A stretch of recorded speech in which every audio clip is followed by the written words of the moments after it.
Miguel Ángel Buonarroti. A ver, solo oír el nombre ya impone, ¿verdad? Es un nombre que resuena a través de los siglos, sinónimo de un genio tan bestia que sus contemporáneos no sabían cómo llamarlo. Al final le pusieron el divino.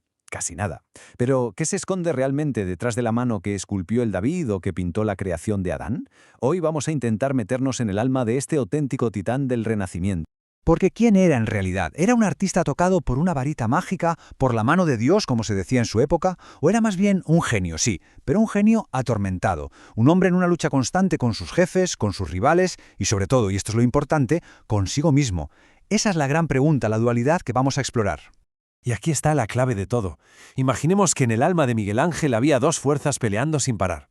Por un lado, una fe profundísima, esa chispa divina que le hacía ver una perfección que los demás ni imaginábamos. Y por otro, un perfeccionismo casi obsesivo y un carácter, bueno, digamos que no era una persona fácil. Esa era su lucha humana. Y es justo ahí, en esa tensión entre el éxtasis y la agonía, donde nace su arte. Un arte que, claro, es inmortal. Vale, para entender de dónde sale una personalidad tan compleja, tenemos que viajar al principio de todo. Nos vamos a su cuna, la Florencia del siglo XV, nada menos que el corazón palpitante del Renacimiento. Nace en 1475, en una familia que, para empezar, no veía con muy buenos ojos eso de que quisiera ser artista. Pero, ¿qué pasa? Que su talento era una fuerza de la naturaleza, era imposible de parar. El verdadero despegue, el punto de inflexión, llega cuando lo acogen en la corte de Lorenzo de Medici el Magnífico. Hay que hacerse a la idea, un adolescente de repente rodeado de los filósofos, poetas y artistas más brillantes de su tiempo. Fue en ese caldo de cultivo donde su mente y sus manos empezaron a forjar la leyenda. Y aunque aprendió a pintar al fresco, su corazón, su verdadera pasión, era la piedra. Para Miguel Ángel la escultura no era un trabajo, que va, era una batalla. Una lucha, casi un cuerpo a cuerpo, con el bloque de mármol para liberar el alma que él veía dentro. ¿Y los resultados? Bueno, es que son sobrecogedores. Pensemos un momento en la piedad. Esa belleza que casi duele, ¿no? El dolor de una madre, un dolor divino pero hecho mármol. O el David, que es mucho más que una estatua. Es la imagen misma de la libertad, de la perfección humana, con esa pose entre desafiante y serena. ¿Y qué me dicen del Moisés? Con esa mirada terrible. Parece que te está juzgando y que está a punto de desatar la ira de Dios. Toda esta fuerza se resume en una palabra que sus contemporáneos de hecho inventaron para él, terribilità. Pero ojo, no significa solo terror, es más bien esa sensación de asombro que te deja sin aliento, una mezcla de admiración y un ligero escalofrío.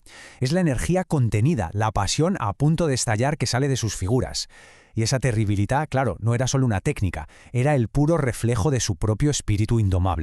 Y esta cita suya lo explica todo a la perfección. Para Miguel Ángel, él no era un creador, sino un liberador. Estaba convencido de que la figura ya estaba atrapada dentro del mármol y que su única misión, una misión casi divina, era quitar la piedra que sobraba para revelarla. Una idea que, en su momento, fue revolucionaria y que cambió para siempre lo que significaba ser un artista. Pero cuando parecía que ya lo había demostrado todo, el destino le tenía preparada una prueba que iba a llevar al límite su genio y su resistencia. Una obra que lo consagraría como una leyenda, sí, pero que también se convertiría en su mayor tormento, la Capilla Sixtina. Y aquí viene lo más increíble. Este proyecto monumental no fue idea suya, fue una imposición del Papa Julio II, un hombre tan ambicioso y con un carácter tan explosivo como el del propio Miguel Ángel. Su relación fue, literalmente, un choque de titanes, una batalla de voluntades que se alargó durante años. Miguel Ángel se resistió con uñas y dientes. «No soy pintor», repetía una y otra vez. Él se sentía un escultor, un hombre de mármol y cincel, no de pinceles y andamios. Este encargo fue para él una fuente de angustia constante, una lucha interna que nos dejó por escrito en sus cartas y poemas más íntimos. El esfuerzo físico fue inhumano. Hay que intentar imaginar la escena. 4 años, casi completamente solo, pintando más de 500 metros cuadrados de techo. Y la mayor parte del tiempo, tumbado de espaldas, con la pintura goteándole en la cara. El tormento fue tan grande que le dejó secuelas físicas para el resto de sus días. Y cuando, décadas más tarde, volvió para pintar el juicio final en la pared del altar, el cambio es brutal. Pasamos de la armonía y la belleza de la creación en el techo a una visión caótica, aterradora y desesperada del fin del mundo. Es el reflejo de un artista que se ha vuelto más sombrío, pero también de una Europa que en ese momento estaba rota por las guerras de religión. Pero cuando todo el mundo pensaba que ya lo había dado todo, que no podía más, el genio incansable de Miguel Ángel todavía tenía sorpresas guardadas. En la última etapa de su vida, su creatividad se desbordó hacia nuevos campos. Siendo ya un anciano, aceptó el que probablemente fue el desafío de su vida, diseñar la cúpula de la Basílica de San Pedro. El resultado es esa maravilla que hoy define el perfil de Roma, una proeza de ingeniería y belleza que demostró que su genio no conocía límites, ni de escala ni de disciplina. Pero quizá la faceta más desconocida de Miguel Ángel es la del poeta. Sí, como lo oyen. Escribió cientos de sonetos, versos muy íntimos, donde exploraba el amor, su fe llena de dudas y la agonía de la creación. En su poesía es donde de verdad encontramos al hombre vulnerable que se escondía detrás del genio monumental. Entonces, ¿cuál es su legado? Pues va mucho más allá de dejarnos obras maestras. Miguel Ángel reinventó lo que significaba ser un artista. Nos enseñó que el cuerpo humano podía ser un reflejo del alma divina. Nos dejó la terribilidad, esa emoción que te sacude por dentro. Y para bien o para mal, forjó el prototipo del genio atormentado, ese ser capaz de alcanzar lo más sublime a través del sufrimiento.